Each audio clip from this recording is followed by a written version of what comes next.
প্রকাশ করছি। প্রিয় সমাবেশ,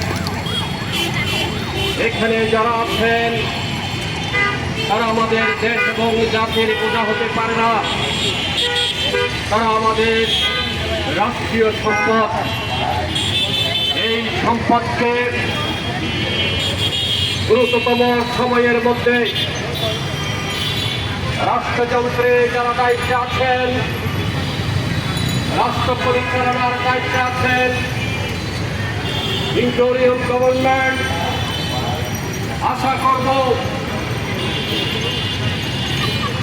খুব শীঘ্রই এই মানবিক বিষয়টি দ্রুততম সময়ের মধ্যে আপনি বিবেচনা করুন, কার্যকর করুন। এই মেধাবীদের যে মেধা রয়েছে, আমাদের অনেকের ক্ষেত্রে সংকুচিত অবস্থা বিরাজ করে, যারা আমাদের দেশের বোঝা হতে পারে না, তারা আমাদের দেশের সম্পদ, জাতির সম্পদ দিনের পর দিন এখানে অবস্থান করবে। এটা একটি দেশের জন্য সুখকর নয়। এই বিষয়টি অত্যন্ত গুরুত্বপূর্ণ,